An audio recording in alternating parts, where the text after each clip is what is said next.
Blog Talk Radio. Forget the intro. Welcome to Conscious Connections Radio with your hosts, Veronica Torres and Sue Trainer. Sharing insights and explorations of the channeled teachings of Elohim and the Council. Call in and join the conversation. 909-202-8674. And now, here's Veronica.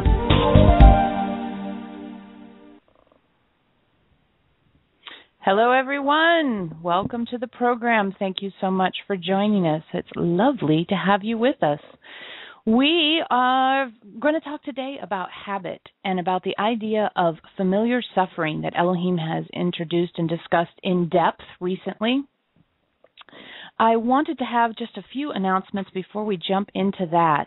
The retreat with Elohim and the Council, boy, it feels like it's coming fast now. Now that the weather's warm and it feels summery, it seems to be feeling like it's coming faster. I don't know why that is, but it's true. The retreat will be in September from the 2nd to the 5th here in Sonoma, California, and we have room for you if you'd like to join us. We'd sure love it. You can learn more on our website. Elohim.com/retreat is the place to go. I also wanted to talk just briefly about the new website. I can't remember if we discussed it during the last show or not, but wow, we spent a year revamping the website and going through every part of it to make it better, to make it easier for you to access Elohim's teachings and to give you more opportunities to interact with us. So if you haven't been to Elohim.com in a while, boy, you need to get over there and take a look. There's so much new stuff, including a new book. Unravel Your Money Mysteries is our latest title. It's a book about money issues, and we solicited questions from the internet to find out what you wanted to know about money. It's getting great reviews on Amazon. It's a powerful, powerful book, and you can order it on Amazon.com, and you can learn more about it on the books page of our website, where we have all of our book titles, which I think is up to 15 now.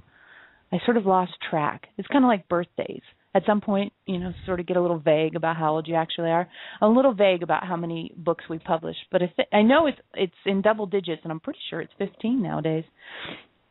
The other thing, we have another new project for you, product. We asked the internet again for questions about guilt and shame.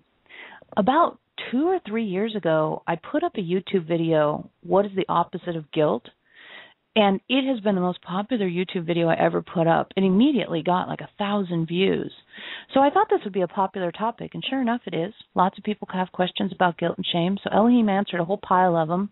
And I've got the audio recording and the video recording of Elohim discussing the guilt and shame material on the website now. If you go there, you'll see it in the slider on the very homepage. You can learn more about that. And people are loving the guilt and shame thing. New ways of looking at old, deep patterns. And the guilt and shame question has hooks in us. Right. We talked about guilt, was it our very first radio show? I think it might have been. I think it was. Well, first 1 or 2, or was it fear? I think it was fear. Oh, yeah. I don't think we've actually ever had a guilt radio show. No. It was fear. You're right. Well, anyway. If you want to know what Elohim has to say about guilt and shame, boy, it is a good talk, and it's only $7.99, so it's affordable talk as well. Lastly, if you want to keep up to date with Elohim and the Council, we have subscription plans, which are a really great way to automatically receive the files. In fact, we have a whole new system now where you get a login and you get to go on our website and download them or watch them. You don't even have to download them anymore. You can watch the meeting replays on demand as being a subscriber. That's a subscriber-only benefit, as well as watch our meetings live. We've moved to a new system now. For about 9 months, I let everybody watch the meetings for free, and we don't do that anymore. So if you want to watch the meetings live, you need to be a subscriber or pay a one-time fee for each meeting. And again, go to the website, tons of information on the new website. So, yay, it's June 2013, and here we are. It's a bright, sunny day here in Sonoma. It feels kind of summery these days. I've been enjoying the warm weather. And we're going to talk about familiar suffering in the warm weather, which is good because one of my familiar sufferings is I'm cold. I'm cold. I use that to, I definitely use I'm cold to collect my anxieties about the world. If it's cold, it's much harder for me to attend to whatever's coming up in the world for me.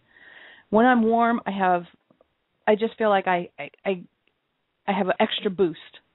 And when I'm cold, Although I have to admit, when it was 100 degrees the other day, I was like, I'm just going to lie here. So there seems to be a productivity window between about 75 and 95 degrees for me. Lower than that, higher than that, who wants to? Yeah. But the teachings on familiar suffering, well, let's just let Elohim tell you, because I had Miss Annie helped me out yesterday and went through the 2 recent meetings where Elohim talked about familiar suffering and pulled out all these really great clips. So I'm going to play a couple for you. Let's let Elohim introduce the show. Hang on. Here we go. You've all got your favorite familiar suffering, right? You know it. You've got your favorite. I'm a disappointment to my parents. I'll never get love. I'm just disappointed, period, is a good one. I don't do enough. I'm not smart enough. I'm not pretty enough. I'm not fast enough. I'm not organized enough. I don't I don't make enough money. I don't whatever. Whatever your favorite familiar suffering is. Can we all agree that you're sort of aware of one that you like better than the rest, right? And if you don't, take one of those. But we think you're familiar enough with yourself to know where you like to familiar suffer.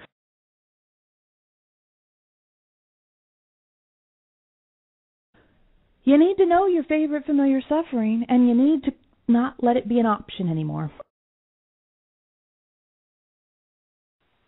Well, there's Elohim laying it down. You need to know your favorite familiar suffering, and you need to let it not be an option anymore.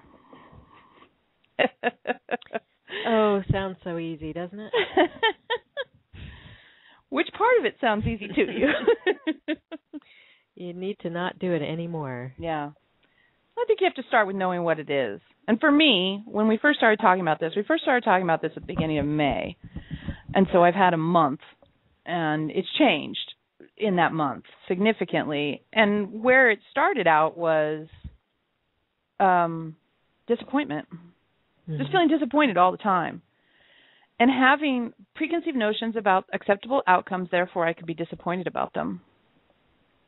And I found myself just parking my car. Elohim calls it parking your car. Later I'll have a clip for you where they'll talk about the car parking. And what they mean by that is they see us energetically as we're driving along in our life, and we come along to our familiar suffering, and we park our car, put our foot on the gas, put our foot on the brake, and just sit there sort of rocking back and forth in the car and not going anywhere because we decide to suffer with whatever our familiar discharge of anxiety is.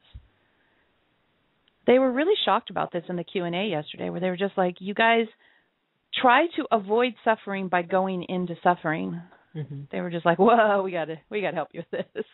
Yeah. And for me, it was disappointment. It was, put out a new book. It doesn't sell as well as I hoped right away.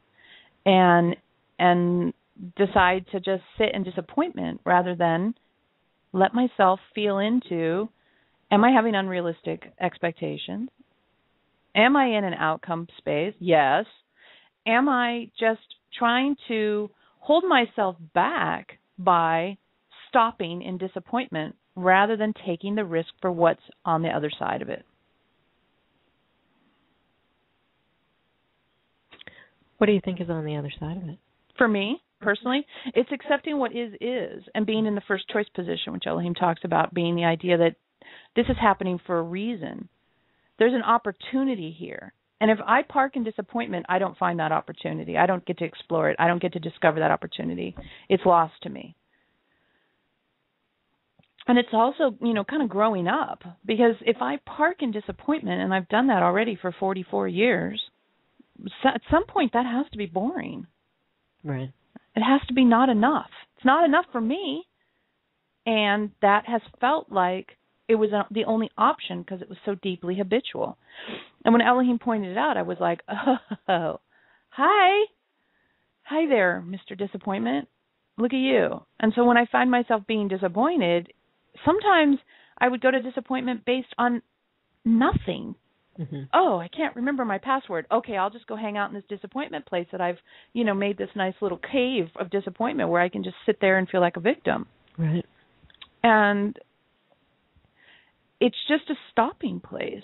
It's a place where I would stop and not allow myself to experience my, even my potential.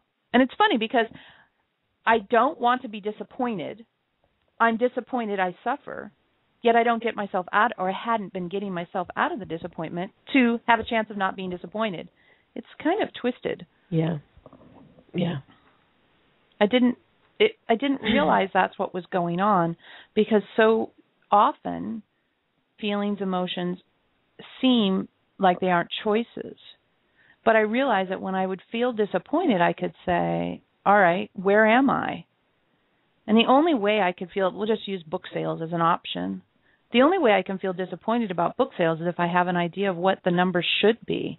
Mm-hmm. And I don't even have that number. It just should be more than it is. Right. And so that's a quest you can't ever solve. There's no answer to that request.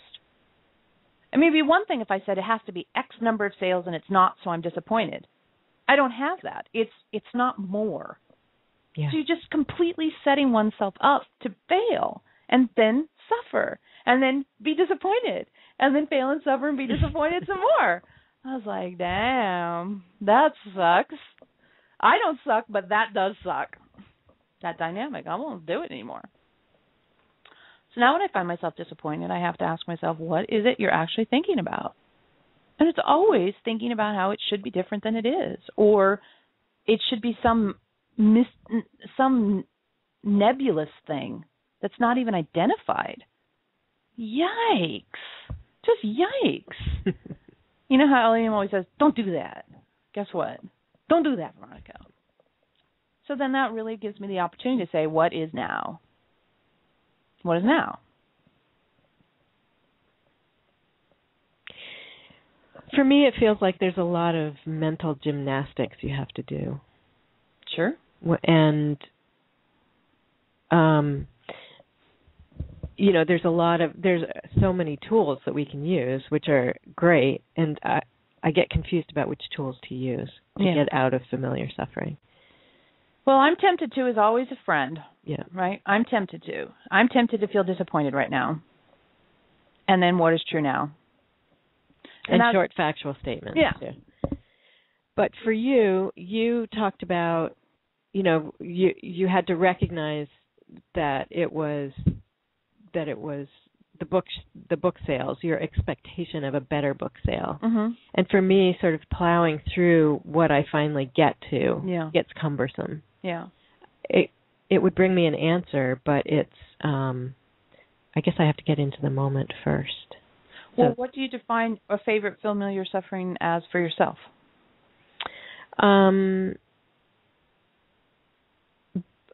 Recently, I think it's been staying numb, mm-hmm.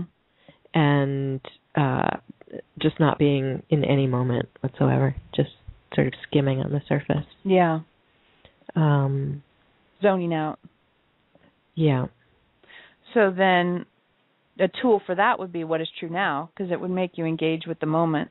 Yeah. It feels like I'm so afraid of going, Elohim talked recently about going into that hole in the road, and it feels like I'm so nervous about going into the hole that I stay above it all. But it's not a great above it all. It's just numb above it all. Yeah. Like putting blinders on a little bit, so. Well, I think even if what is true now is I'm in a hole, that's something you can attend to, right? Yeah. You can interact with. But if I'm just not even going to know what's true now, I'm just going to exist in a numb place, you're skipping over what is in order to avoid what you're afraid of, falling down in the hole. Yeah. And I think that's what Elohim's saying, is you're suffering by being numb, Yeah. and to avoid maybe going down in a hole. Yeah. So what's the boogeyman at the bottom of the hole, right? What's so bad about being in the hole that you would give up all moments to avoid maybe being in that hole? Right. This is deep work. This is not the magic pill. Yeah. This is deep work. You have to ask yourself deep questions in order to identify a long-standing pattern and say, is it giving me anything? Is it giving me anything? Let's let Elohim tell us a little bit about that. Hang on. This thing is both really loud when you keep noticing it and really quiet and hides from you. Sneaky, right? Sneaks away because you've been doing it forever. It's habit. In all the things we've talked about recently, this is the most habitual. We talk about the survival instinct. The survival instinct is kind of a different category. This is it's just in there. Ping, ping, ping, ping, ping. And you got to catch it to change it. And I'll sit here, and the funny thing is you may be angry at someone for what they did, it's not your preference, XYZ, but all you're hurting is yourself. Right? Because you're not in your truth, you're not emanating what you know you want to emanate to the world, and you're cutting yourself out of the opportunity to explore what else is there. I don't get to explore what else is there because I'm familiar suffering instead. Disappointment. I don't get to find out what's really there because I'm parking myself in disappointment rather than letting revelation, insight, show. Yeah, that. That. It's a stopping place. It's interesting how familiar suffering is such a stopping place, such a park. It's such a put your car in park place. It's really shocking to me, actually, to see it. And it came out of the guilt and shame talk that we were talking about earlier. When we did the guilt and shame talk, Elohim just was left with this sense of, wow, you guys just park yourselves in this stuff. Mm-hmm. And so the familiar suffering talks came after that and came out of this place of like, you guys are parking yourself in a place, stopping and cutting yourself off from both what's available to you in that moment and the opportunities of future moments because you just say, okay, this is as good as it gets for me. This is as far as I can go. If you would like to join the conversation, we'd love to talk to you. The call-in number is 909-202-8674, 909-202-8674. Yeah, I'm a little stymied by this conversation. Say more about that, please. Well, as I said to you before the show started, I do feel like I'm always highlighting all the ways in which I'm messing up on the spiritual path. I was working so hard on the survival instinct, and now they've thrown this new thing at me, and I'm like, oh, okay. I do feel like I have a better handle on the survival instinct. It doesn't have such a grip on me. So now I'm looking at familiar suffering, and it's kind of stunning. I was talking about an example where I shipped something recently back east, and stuff was broken, and it wasn't important stuff, but it was like picture frames, but the pictures were fine, I'm sure. And I wanted to go into that suffering of you're an idiot because you didn't pack them well enough. Even though as I was doing it, I knew it would be okay if things were broken. So all of a sudden, and I use the tempted to tool. over and over and over again. And it was stunning, along with the short factual statement. You know, all of those things worked really, really well. So I feel like I'm getting a handle on those. And now we're back, you know, we're into this new thing of familiar, like, I just don't quite know how to grasp the familiar suffering by the coattail, you know, by the collar, and hold it up. I somehow, well, Elohim said it, it's kind of sneaky, and it wants to squirm away, and I also have to fight with myself to grab it. So it feels energetically really complicated. I guess that's what I'm trying to get at. And maybe it's not. Well, I think it's a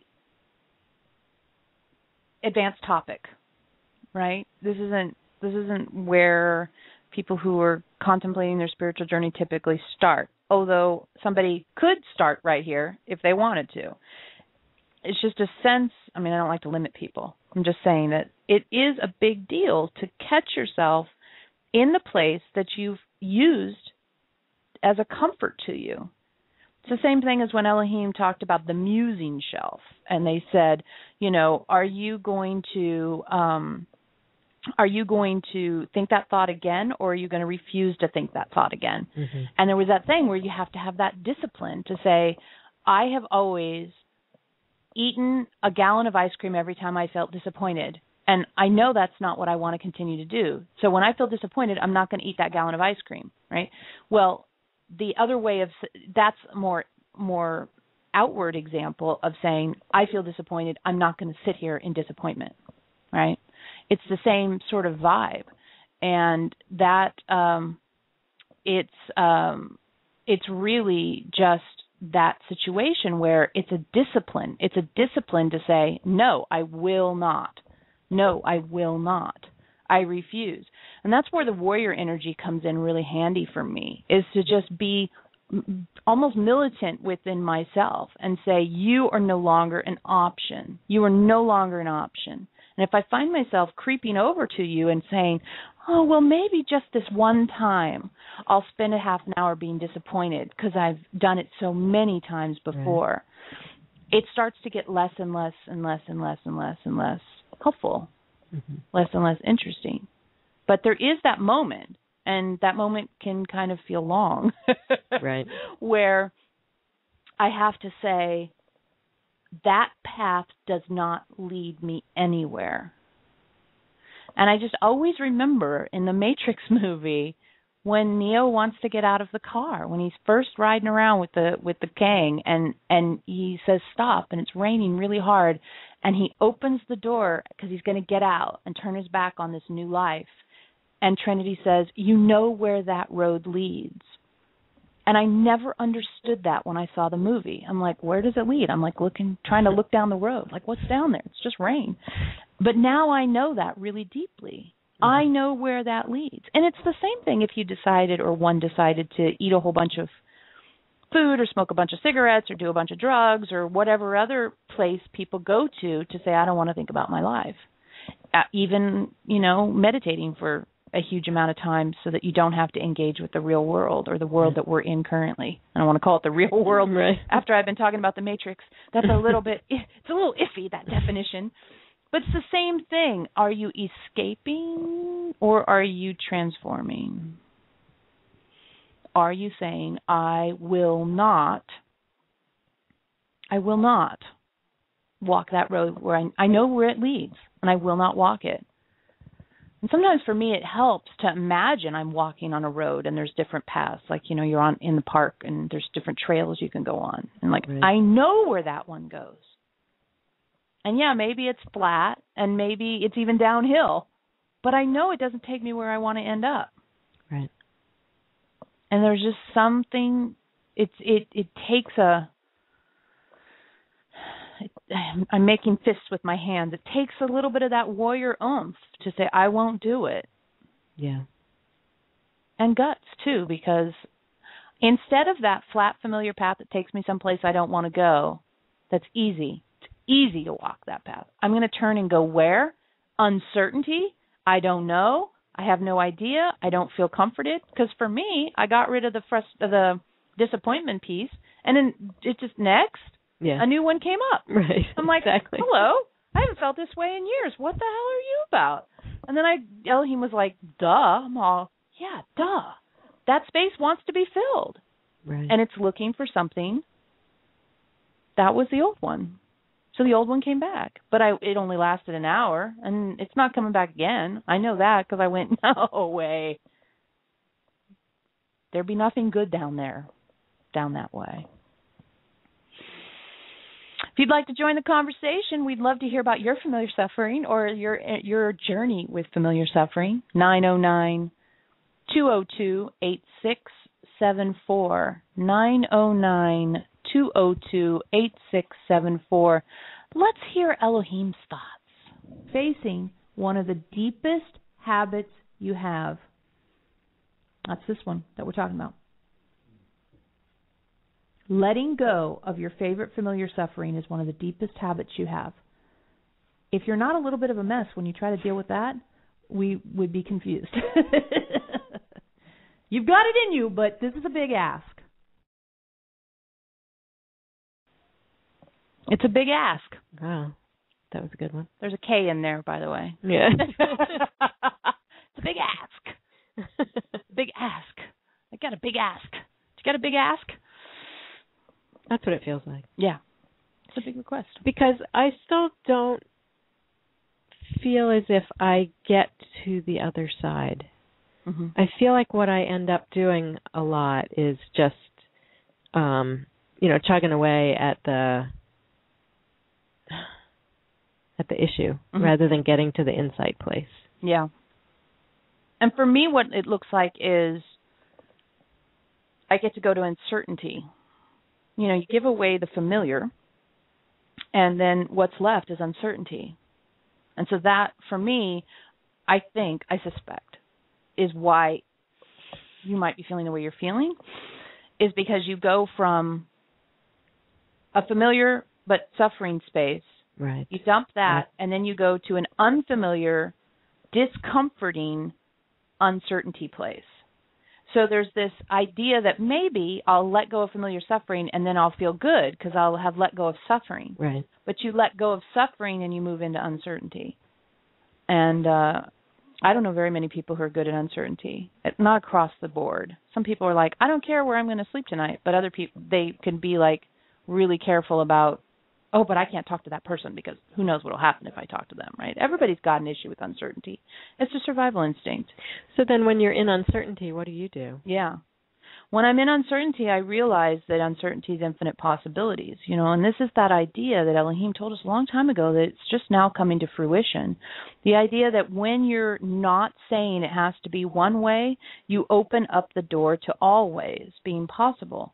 And that is uncomfortable. It's not suffering, though, because it is fascinating. Like, whoa. But it can be kind of overwhelming in the sense that, like, all of these things are an option. I could do anything I want right now.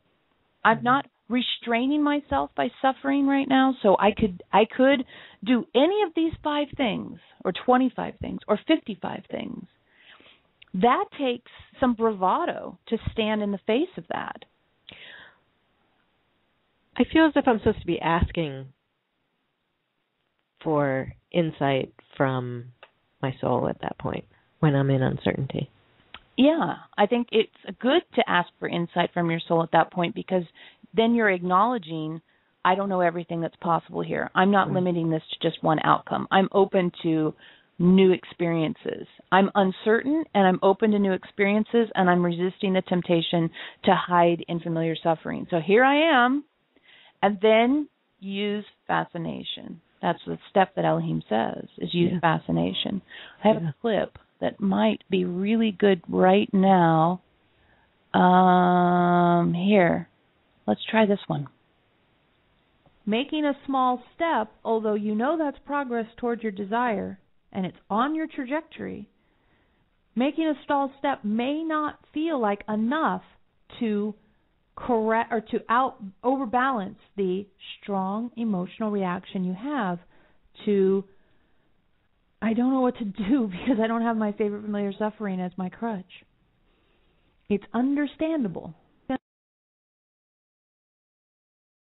You think the whole world turned into nothing gets done except step by step because it became louder in your reality that this is how you have to navigate.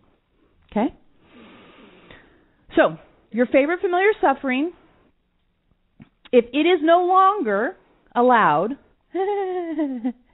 when you want to do it, the rope to climb out of that hole is what's the smallest step I can do to help me move out of the desire to familiar suffer right now.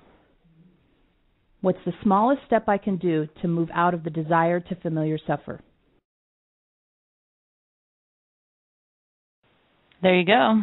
What's the smallest step you can take to move out of the desire to familiar suffer? Sometimes it's just saying help. Mm-hmm. And sometimes for you it's going on a walk, right? Right. Taking a bath, going in the swimming pool. Yeah. Talking to one of the kids. Right? Yeah. I think then it feels so loud. The habit is so deep that it feels so loud to go back to whatever familiar suffering you're currently illuminating instead of saying, I'll try something else. Right. Yep. All right, y'all. Come on. Take a deep breath. Face your familiar suffering of, oh, no, they don't want to hear what I have to say. Oh, no, what will people think? Oh, no, I have to stay small and call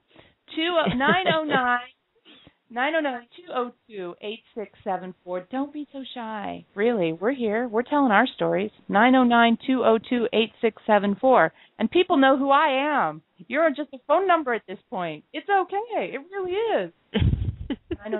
909-202-8674.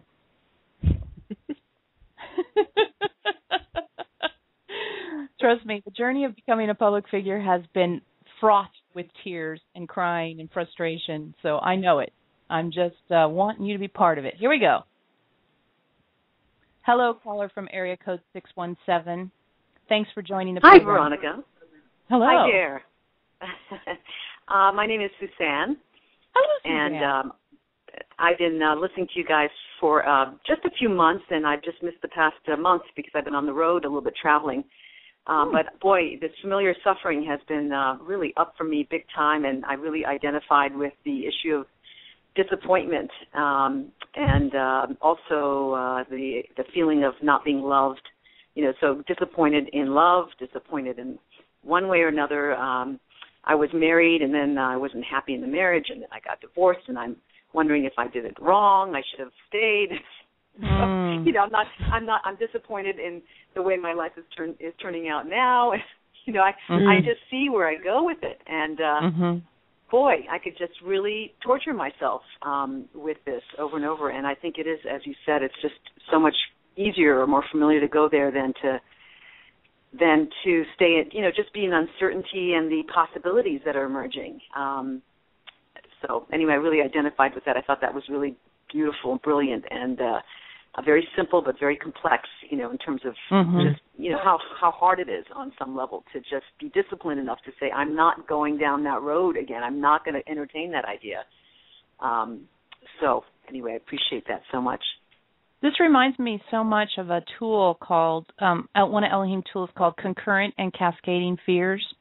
And we could change the word fear out for suffering, right? Concurrent and cascading suffering. But one of the things they say, and they always use my hand as an example. So if you imagine like your thumb is, I got divorced, was that the right thing to do? Will I ever be loved again might be your index finger. How am I ever going to afford to be single might be your middle finger, right? Whatever your 5 top ones are. And what Elohim has explained is that we tend to think about one until it's unbearable, and then, or we consider it unbearable, and then we just skip to the next one and do the same thing. Yes. So you never actually make any progress on any of them because you're just concurrently suffering. Yes. Very right on. Absolutely. I identify with that. So the key in that is... How do they... Yeah. Okay, Veronica, thanks. Now what do I do? Right? Get to No, but beautifully described. It describes it beautifully, absolutely. And it's fun to look at your hand when you're thinking of them, too, because it makes it it's a visceral thing for me, at least. So what they explain to do is to stick with one of them. So the familiar suffering might be to beat yourself up by jumping between them and saying, look, there's 5 things I can beat myself up about today, or be disappointed about today, or whatever words you want to put on it. And that's overwhelming to anyone. No one's going to fix their love life, their marriage, or their money situation, their job situation, their house situation all in the same moment. That's not going to happen. So staying with one of them long enough to get to the root of it, which in your case you said, you're recognizing that you're going into familiar suffering of disappointment. So looking at the fact that, okay, I got divorced. Make a short factual statement. I got divorced, period. I did it. So beating myself about, should I have done it? That's not nice. I did it. Now, what's next? Right? What's this moment about? We have this tool, what is true now? So when that fear or that anxiety or that temptation comes up, and you can say, I got divorced, period. What is true now? I'm wearing black pants. So that you bring yourself into this moment. Are you? I am wearing black pants. That's a good one. And so that little multi-step process, but it's fast and they go together so nicely, takes you out of the temptation to familiar suffer, gets you out of that, I should just think this concurrent fear because I've done it for 40 years, and puts you into what is actually alive in this moment. And then once you're in what is true now, I'm wearing black pants, you can see what rises in you that you're fascinated about and then make a small step in that direction. Mm-hmm. Yes. Okay. Is grief a familiar suffering place? Can grief be? I could see people doing that, like the honest and in the moment of grief is probably not. When someone passes or something happens and you grieve, that's a natural human experience. But if 10 years later you're still not able to get a new job because you're still grieving over someone dying, I think that's probably starting to be a familiar suffering. Yes. And I think where that line is will be different for everyone. Yeah. Right. I can't get a new wife because my first wife died, right? And it's 25 years later and you're like, there's no way I can get into another relationship because my wife died and I'm still grieving her. That might be familiar suffering. Yeah. Do you think? I think absolutely. I mean, I'm thinking that there are things I feel like I'm grieving still, even from. I mean, I got divorced 5 years ago, and I'm here visiting my daughter in Los Angeles, and I'm with my daughter, and I have grief about the family not being together, and I'm thinking Sue, This is Sue's issue too.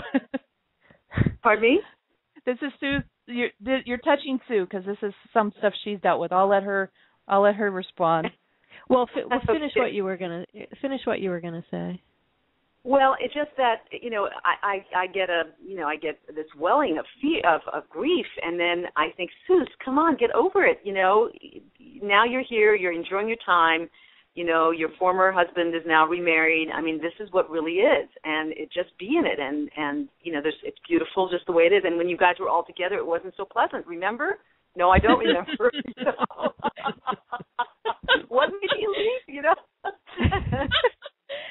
And did you guys become like Wonder Twin powers over the internet here? I'm wondering.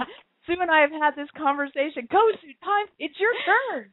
Well, yeah, everything that you're saying is similar to me, and I even recently.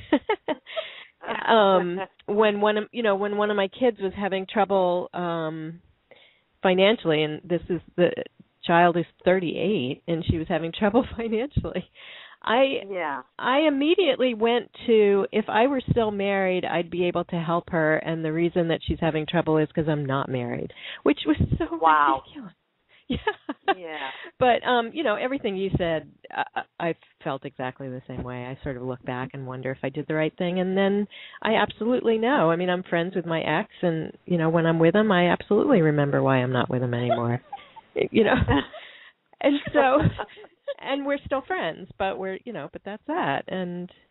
But there is grief. There's a grief about the family unit, even though we somehow still have a very strong family unit. My ex is not remarried, so I think that would be it's been hard. My ex made difficult. everything. I mean, I think part of the grief is that he has cut me out in a little bit of way, and his new wife is very challenging to me, and so it's been that's part of the grief. I think it would be easier on some level if I could have him. I think, as you say, if I actually spent some time with him, I'd probably realize again, or if he was in my life in some way, or if we could all be together sometimes in an easier way. It would be nice for me. So anyway, I thank you for your sharing. I think that's just for me, it makes me think, Sue, I don't want to be doing this to myself, anymore. And and you're suggesting it can go on. It could just keep going on. I could at any moment keep saying to myself, if only we had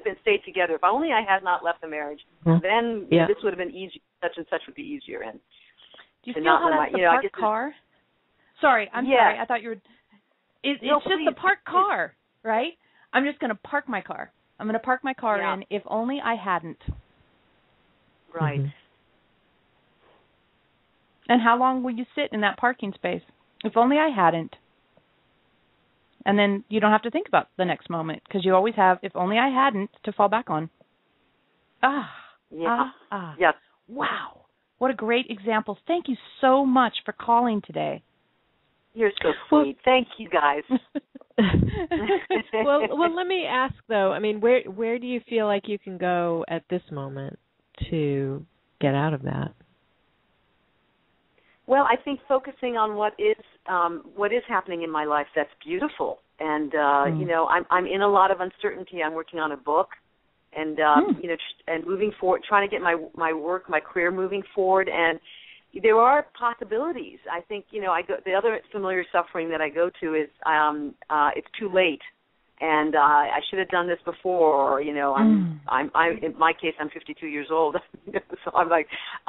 So I've done a lot in my life already. I've just changed my trajectory, and so after divorce, I'm doing a lot of different things now, and I haven't put enough energy into them for them to pan out. But I'm in this really exciting moment. I could be, who knows what could happen, and so I think maybe to stay in that possibility and to say that. So that's what I'm thinking. I'm thinking stay in the gratitude and in my creativity and all the possibilities that are happening in my life including my good relationship with my children. I raised two beautiful kids, and so that's I think that's staying in gratitude and staying in what's happening that's positive in my life. It helps me out of that place. Yeah. Eloheim summarizes that with the word fascination. Yes. They said stay in the fascination of the moment. Yep. Thank you. That's beautiful. Thank you, guys. Oh, really lovely thank to you. See you both. Really enjoyed you friends. calling in. Thanks so much for listening to the show. We really appreciate it. Absolutely. If I can, I don't want to miss it anymore. I just love whatever you guys are doing. It's really wonderful. Thank you for that. Many blessings to you. Bye-bye. Thank you. Bye-bye.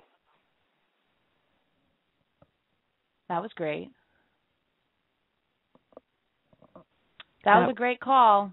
She was channeling Sue's situation. She was. That was amazing. Totally. I got teary there for a minute. Yeah. When she said, maybe I shouldn't have gotten divorced, the family, I was just like, wow, were you like here at the house recently listening? Were you listening to us? We just had this conversation. Yeah, it still pops in. Mm-hmm. Even though I know it's the right thing, but whatever. Yeah. Moving on. Moving on. What I think is interesting is how we fantasize about a relationship. Oh, okay. I don't know how exactly to say this, so I'll just use her example. She knows she got divorced for a reason. Yeah. And it probably went on for a long time before she got divorced. Very few people get divorced casually, especially people who have children. Right. Yet there's a part of her that says, I should think that this relationship was sunnier and cheerier than it was. And I've done that. Yeah. And it's like, what? What is that? Well, in my case, I have never been alone. I had a first kid really, really young, and I've just always lived with somebody. So all of a sudden not to, the last 3 years have been, living on my own, sort of.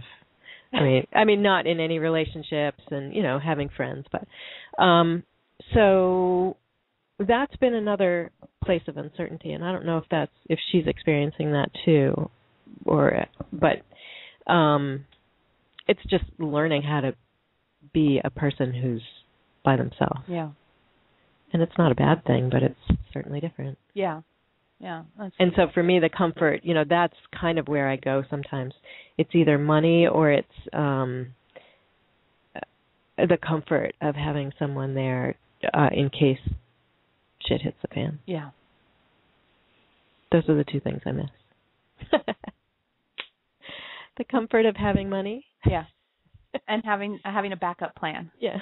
So that's kind of pitiful, isn't it? It's the ace in the hole. It's the ace in the hole missing. It's not the missing the love. Yeah. It's not the missing the having dinner together. Okay, well, this isn't familiar suffering, I don't think, is it?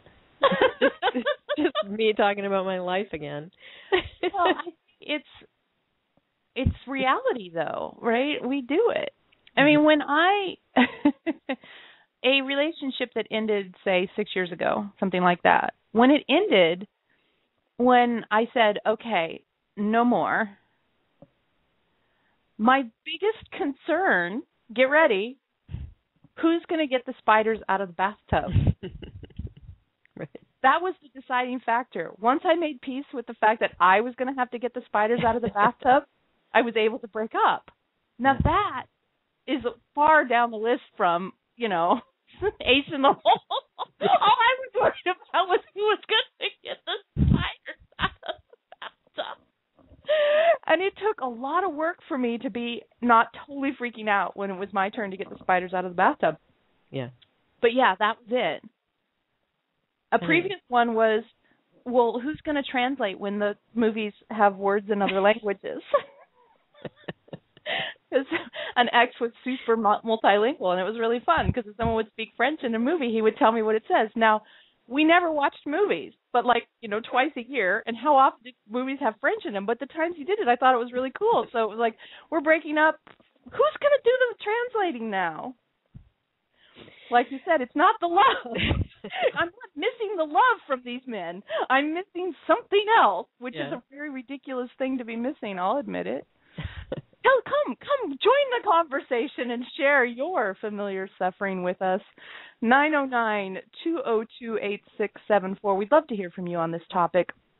What do you think about the idea that you just, I familiar suffered in a relationship. Familiar suffered. I like that. And now, I find ways to familiar suffer by myself. Yeah. And they're different, but... Well, because you're the common denominator in those situations. So that's just what we like to do. I suspect, and I don't know if Elohim's actually said this, but I suspect this is how it works. The survival instinct says don't change. What you're doing right now has not yet killed you, therefore it's the safest thing, right? Mm-hmm. And so it has ways of putting on the brakes. We found ways to put on the brakes. If you weren't afraid of calling into a radio show or publishing a book or getting your own radio show or whatever you might try to do, starting a new relationship with a man, if you weren't afraid of those things, you would do them. And if you did them, the survival instinct would be like clawing to try to sort out, oh, God, what new disasters are here in this new place? So the survival instinct, I don't know how it worked. I don't understand how exactly it worked, but the result is that we limit ourselves very, very, very, very frequently. We limit ourselves. And one of the ways we limit ourselves is by parking in a familiar suffering where we can justify, oh, I'm disappointed. Oh, I'm divorced. Oh, I haven't had a relationship for 5 years, so no one loves me. Whatever it is, that you just do that instead of the small steps that add together to make a transformational path to something new. And that's why Elohim always tells us you have to make really small steps.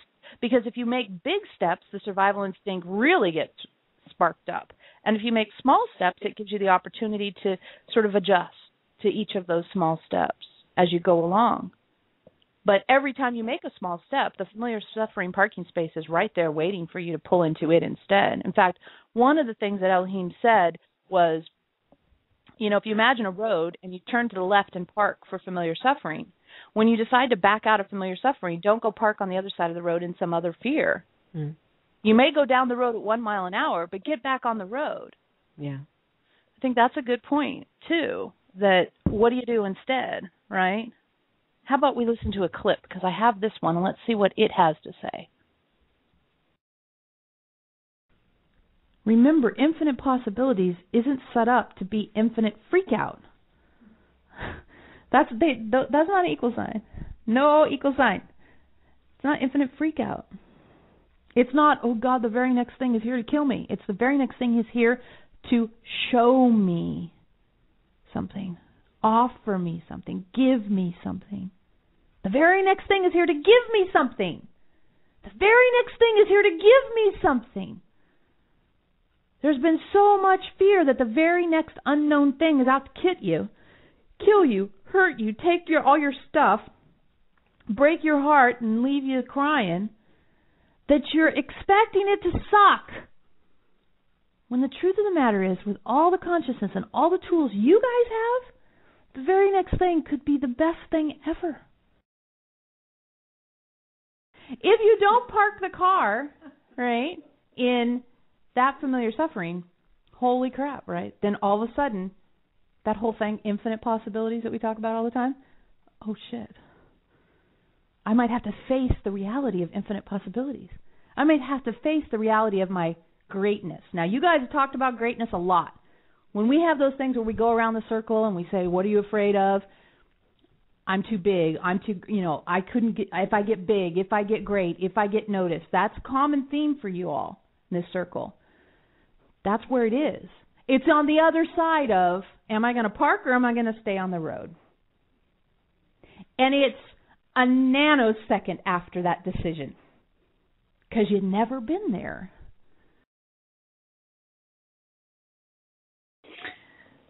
That's a pep talk right there. Totally. Didn't Annie do a great job with these clips? Yeah. There's your pep talk. It's a nanosecond on the other side. Yeah, I could almost feel it as they were talking. I mean, I could feel it. I could feel that step, taking control and taking that step. Mm-hmm. Moving out of the stuck place. And it makes sense. If you're looking at a rock in a wall and you dislodge it, it falls. It moves right away. As soon as it's out of stuck, it moves. Right? Yeah. We have a caller. Let's see who wants to talk to us today. Hello, area code 562. Thank you for being part of the program. I've been called a lot of things, but not an area code before, Veronica. It's Mary from the home of the LA Kings. Yay! Hello, Sue and Veronica. Hello. Good to hear your voice. How are you today? Are you familiar suffering? No. Well, I am semi-engaged in potty training, however. Good grief. No, I tuned in a little bit late due to someone had an accident. But I wanted to say on the familiar suffering thing that culturally we get rewarded for it. And if you've gone over this, then I apologize. But No, we have to talk about this. Go ahead. Okay, that it seems to me, at least in our country, America that is, that when we're in lack of health in particular, in lack of money, in lack of joy, in lack of whatever, other people like to pat us and give us attention and save us and be in a superior position, really, of, oh, good, I don't have that disease or I don't have that problem, and so I'm going to donate $10 or I'm going to go give them a meal or something and feel better about themselves in particular. But if we're in abundance, then people tend to be more suspicious, and you're not suffering. At least for my family dynamic, it was if I was really sad and unhappy, my mother gave me positive attention, or what I thought was positive attention. Your favorite food, or comfort, love. And if I was on the upswing, like graduating from school or in a good relationship or something like that, she was not interested and suspicious and jealous. And I was thinking as I was listening to you guys that, particularly like for instance, if you're pregnant, people don't tend to come and tell you a happy story. They say, oh, when I had my baby, I was in labor forever, and you want to be careful, but they give advice and da-da-da-da. So it's like, almost like the familiar suffering part is culturally demanded. Or at least That's culturally. That's a really good observation. I'm sorry? That's a really good observation. Does that make sense to you guys? Yeah, totally. You know? I mean, if I call a friend out of the blue, it's more likely because they just told me something tragic, and I call and say, are you okay? What can I do? As opposed to they said something like, I had the best day and I noticed all the flowers today. I don't necessarily feel compelled to call and be there for them. And so I think that familiar suffering gets so entrenched in us because we get, when I used to train people, and I had some doctors that I worked with, and they said, what's the secondary gain when you're sick? And people would say there's nothing good about it, and I said, sure there is. Yeah. People bring you food, and one doctor says, she goes, oh my God, there is. My husband makes me 2 colors of Jell-O. You know, and so we go, oh, okay, if I go to that place of whining and which isn't very productive, it's productive in that we attract, that magnetizes this behavior from other people, some other people, to say, poor you, aw, and we love it. I think it's a really sick way to get a connection. Yeah, but it works, right? If you're not, it works. Of course it works. It works, and it's like you said, it's culturally reinforced.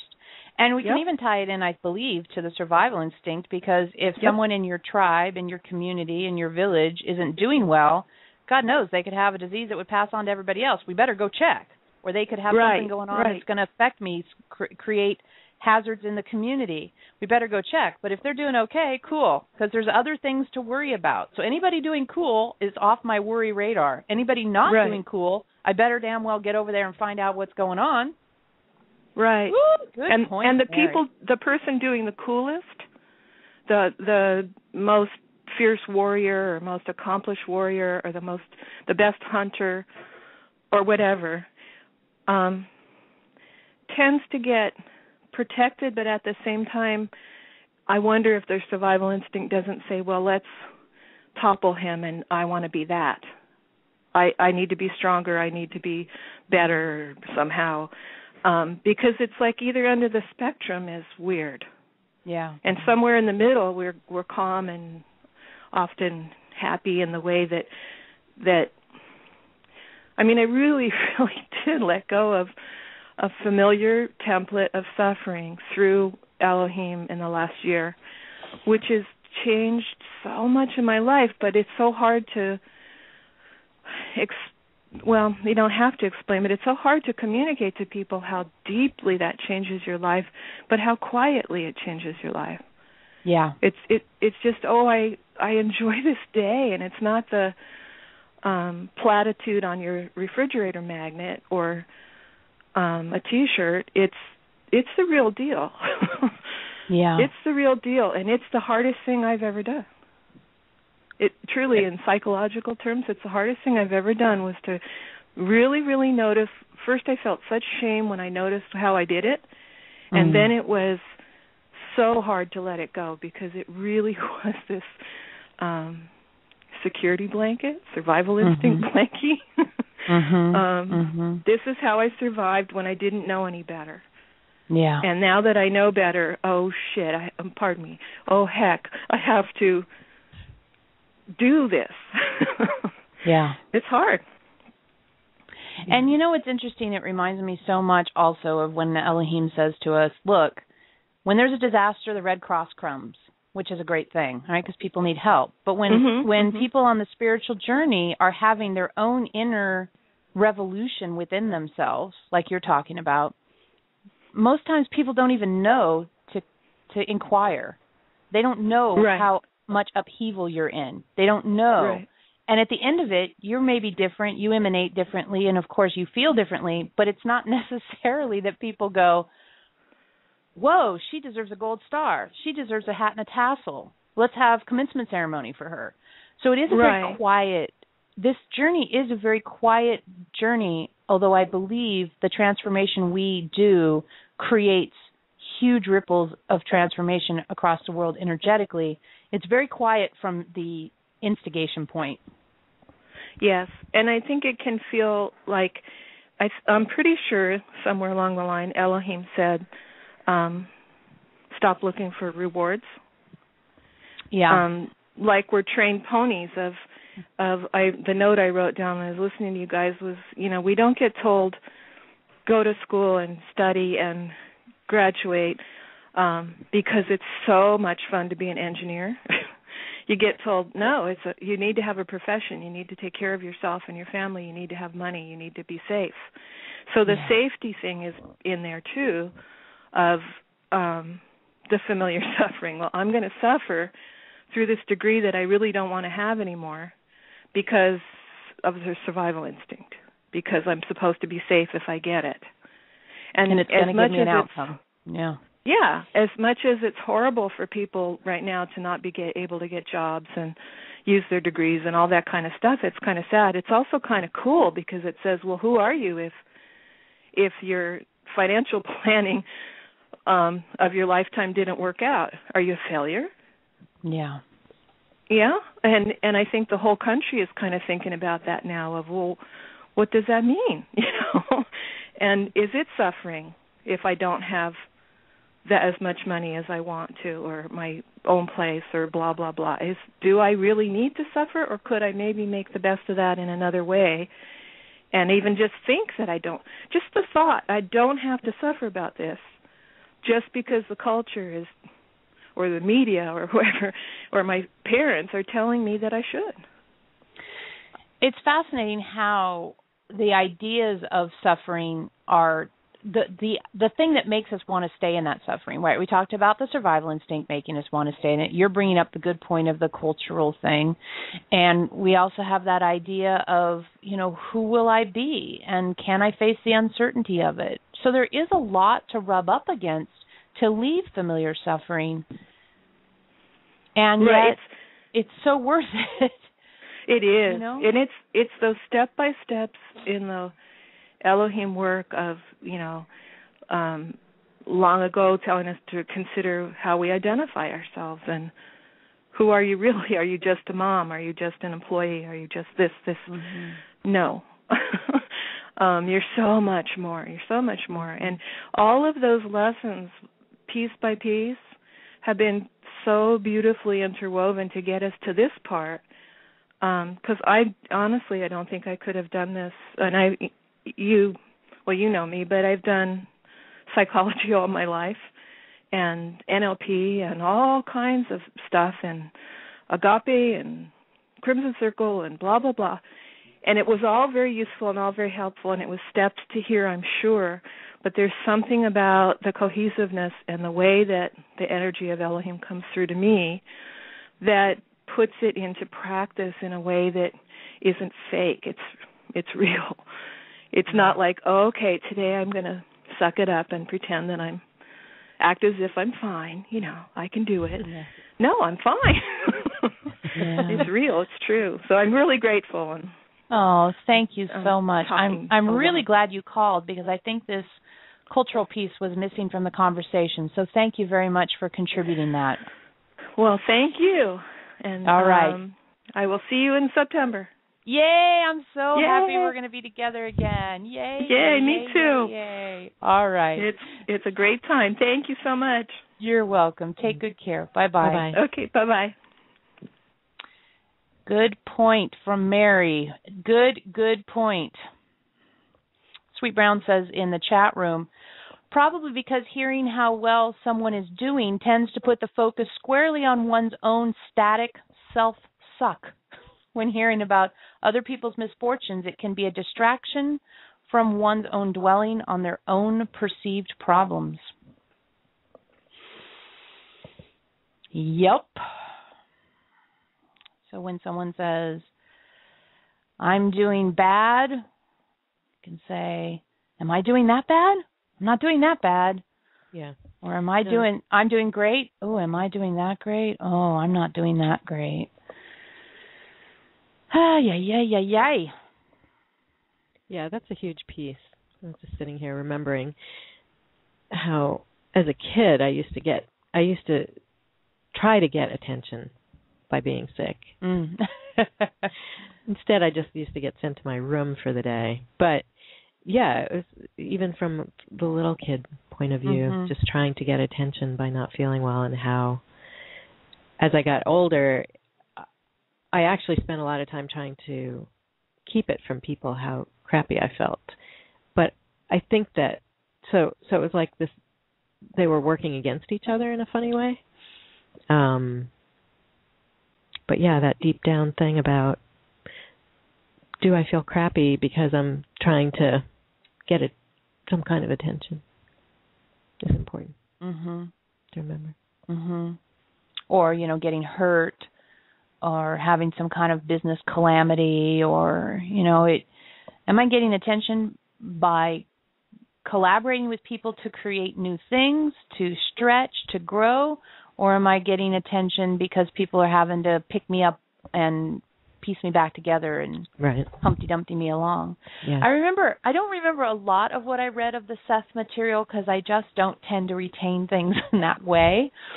My memory works by being reminded of something energetically, and then I have a good energetic memory. And I remember Seth saying to Jane and her husband, be careful not to give each other a lot of attention when you're sick, because it'll make you want to be sick more. We have another caller. Let's go. And at the time, I, of course, didn't understand it because I was only 20-something, and don't hold it against me. I was only 20. But now I know. Hello, caller from the 512 area code. Thanks for joining the program. Oh, I guess I'm on. I thought I was just listening. You can go back to just listening, but we'd love to hear from you. No, I was just going to share that I got into the call kind of late, but I also had that, I never really got much attention for being sick or anything, so I was sort of the opposite. I feel a lot of shame when I have need, and that puts, it's just kind of a different kind of suffering. And I think, one of the things I've been thinking about this morning, or just realizing, I've kind of always put myself on the savior end, and sorry, I'm kind of nervous, just having to help others a lot. And I, too, am going through a divorce right now, so I'm just trying to, clean up all these people that have been needing me for so long, and putting up boundaries to help make that happen. And one of the things that dawned on me this morning, or that I had insight about, was that I think I've overreacted a little bit on the boundaries. And I guess I felt sort of victimized.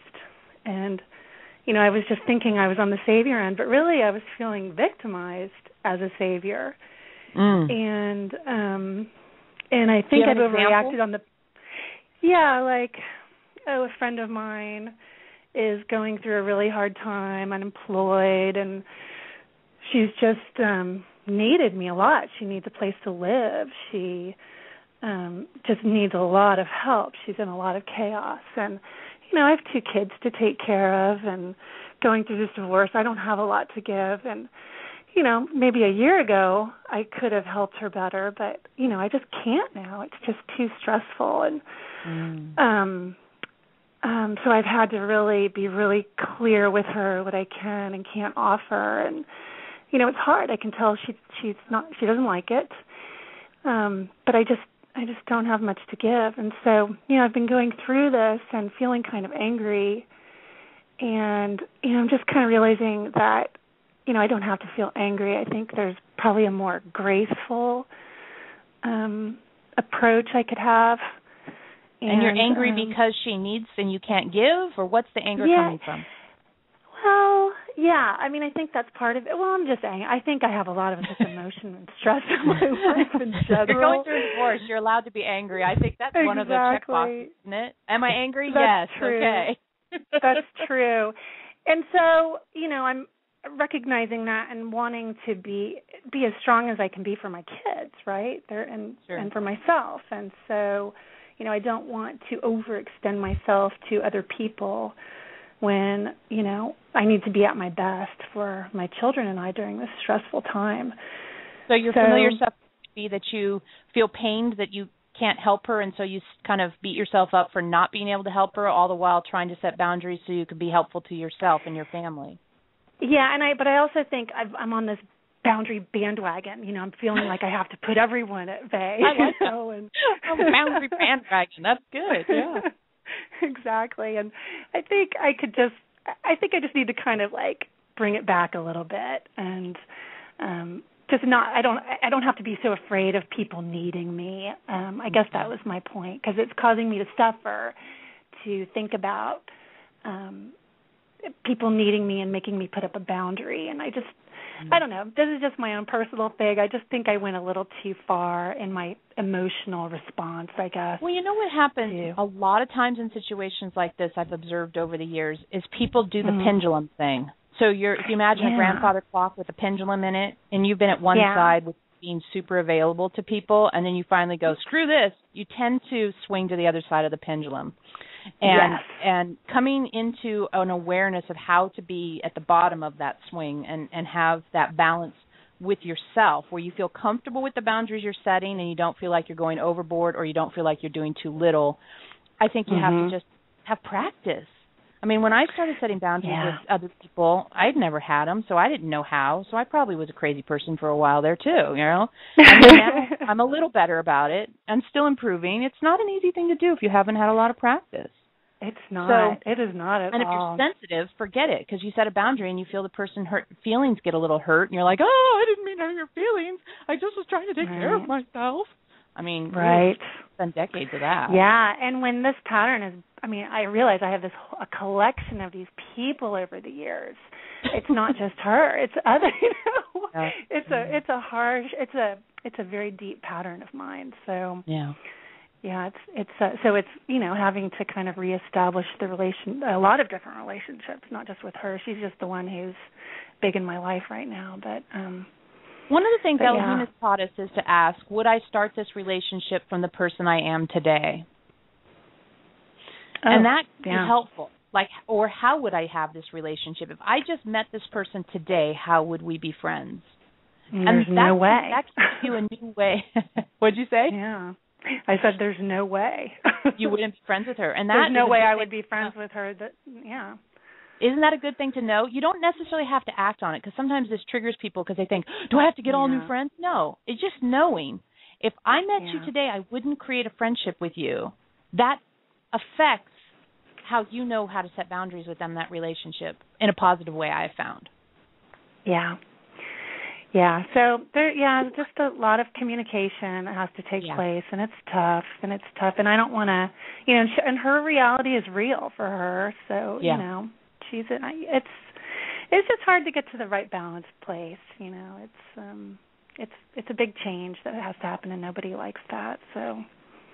Well, it sounds like you're on your way. You're taking your step by step. I think that sounds great. Thank you so much for calling. Thank you. I appreciate it so much. Program. Okay. All right. Have a lovely day. Thank you. You too. Thank you.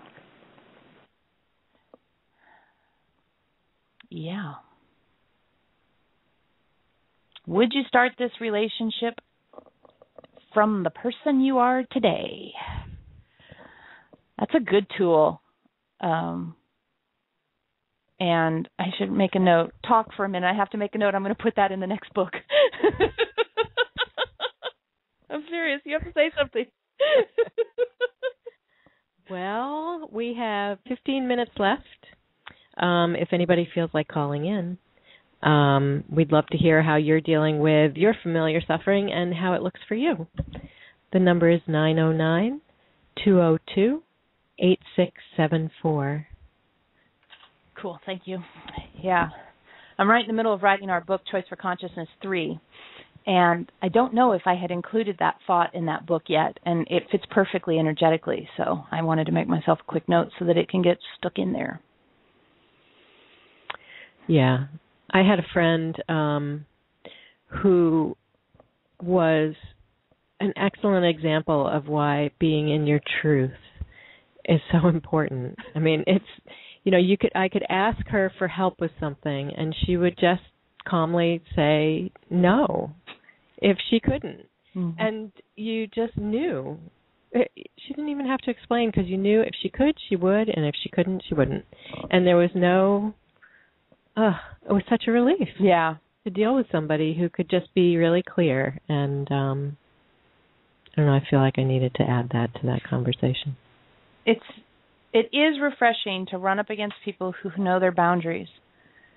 And I've had it happen where I've said to somebody, can you help me with this? And they'll say no. And I find myself feeling disappointed, no surprise, and even maybe a little hurt because I need that help. And I was hoping that person would be the answer.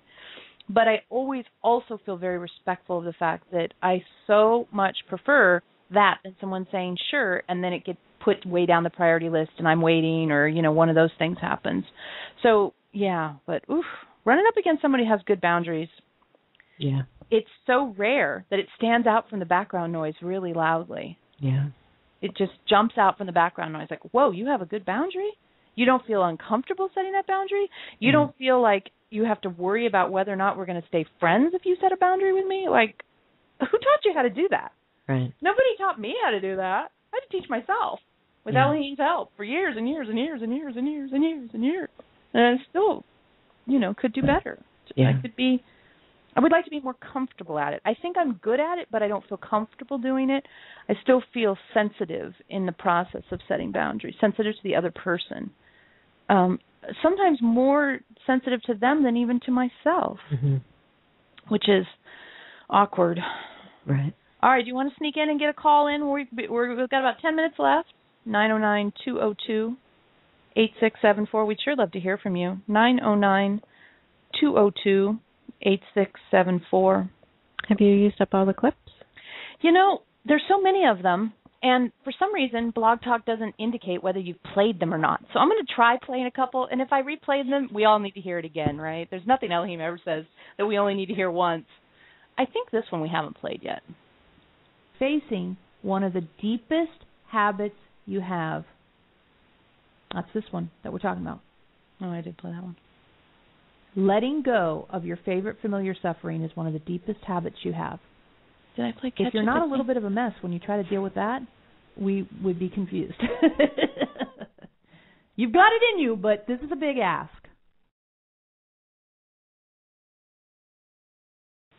All right, so we definitely played that one because we made a joke about the ask.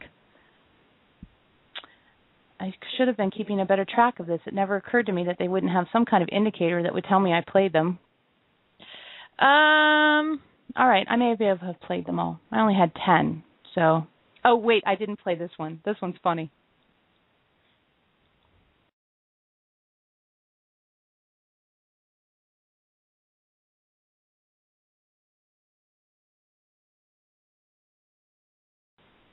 Fine then. It won't go. Go. My favorite familiar suffering, you take that away, that's like putting two arms in slings and giving me a peg leg, right? What do you do? Well, first we talk about it, right? And we acknowledge. Tell the truth. This is hard. I liked my favorite familiar suffering. I didn't know I liked it as much as I did, but apparently it's my best friend because I do it all the time. What we observed is that when the familiar suffering, the favorite familiar suffering, was engaged and then recognized, oh, wait, I'm not supposed to do that anymore. That one's off the table. The very strong temptation came to say, I suck. I'm blowing it. I'm messing up. I'm not getting it. I can't think of a step to do on something else. I can't think of what else to do. I'm emotionally involved in what it used to be like.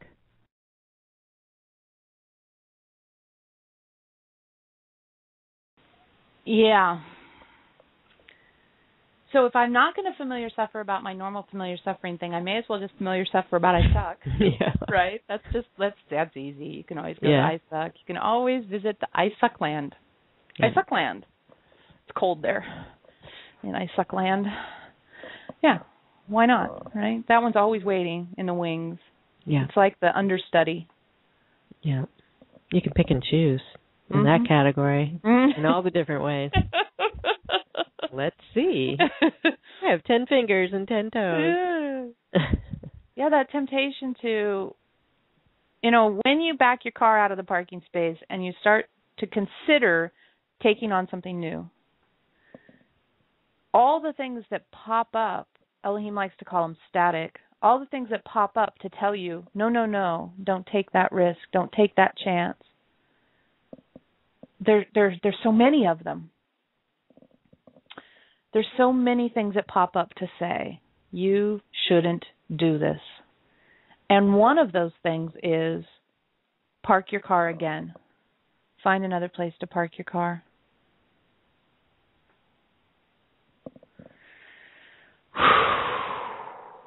This has been a big topic. Mm-hmm. It's been a good conversation. I've enjoyed it a lot. Well, enjoyed it isn't the right word. I was enjoying being with everyone and talking to the callers and visiting with you and interacting with the people on the chat board. But it's a heavy topic in the way that, it's not happy, happy, joy, joy, bunnies and rainbows. Right. It's real work. And it creates real transformation. I mean, I know that I don't go into that disappointment place like I used to because now I know what it is. I know its true nature. And since I know its true nature, I don't play that game. And it really does let me out of a place that was so icky, but I didn't know was optional.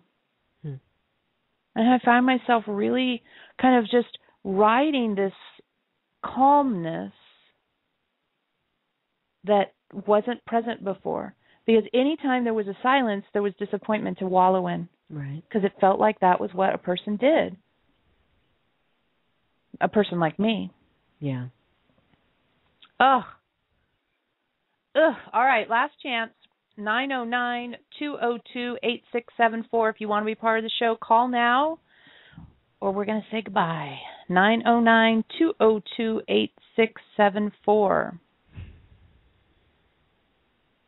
Yeah. So, closing thoughts.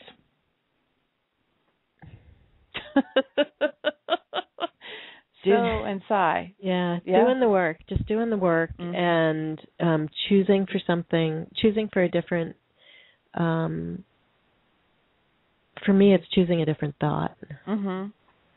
And being diligent about it. Yeah, it's a discipline. I think sometimes about other spiritual paths, becoming someone who's very high up in martial arts or becoming someone who does a deep study of anything but maybe music or singing or something like that. Anything that requires that you literally have to go step by step. And even prodigies have to go step by step because at some point the prodigy thing, you push past where the prodigy leaves you. Right. Right? Yeah. I think I mistakenly believe that someone like, say, Yo-Yo Ma, because I play cello, someone like Yo-Yo Ma, it's like, oh, it looks so easy to him. But look what he's trying, right? There's a place where it's hard for him. There has to be. Yeah. Because if there isn't, he's going to look for it, because that's the nature of humans. We push ourselves. And everything done, Elohim has been saying it, but it's sinking in more deeply to me now. Everything is done step by step.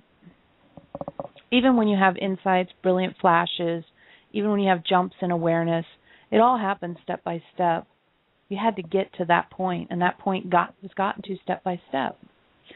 And the idea here that you take that discipline that you would apply to learning an instrument or becoming a martial arts master or whatever else, a sport that you like or anything else, and you apply it to this kind of work also, where you say, oh, yeah, there's the temptation not to practice today. I'm going to ignore that temptation.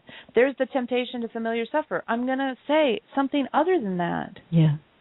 I think it exists in so many things, and yet maybe it is because this doesn't have so much tangibility of progress.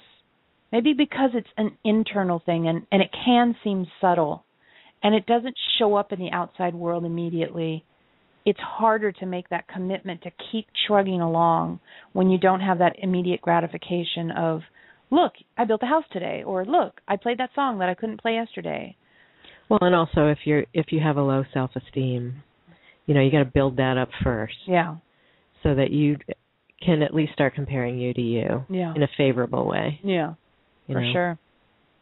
And then you can slowly start walking up the ladder.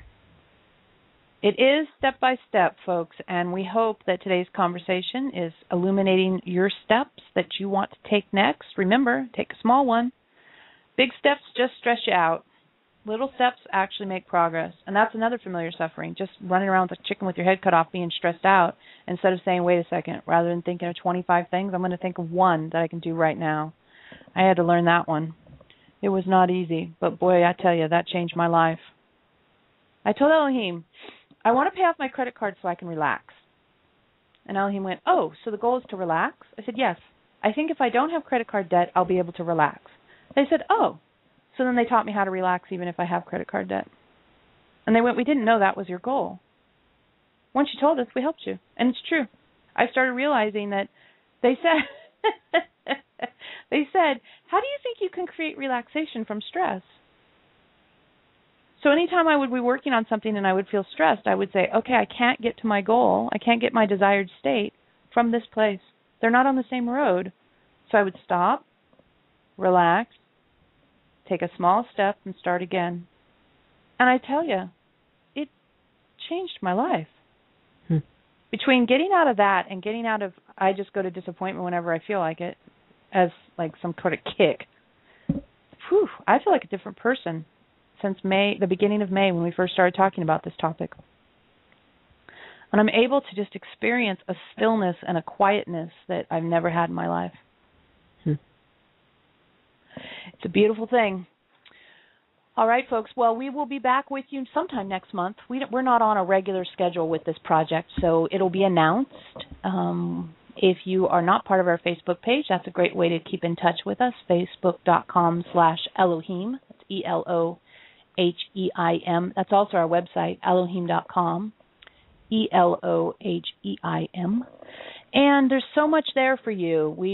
As I mentioned at the very beginning, we just did a year-long revamp of the website, and boy, there are so many ways to interact with the material now. I really encourage you to take a trip over there.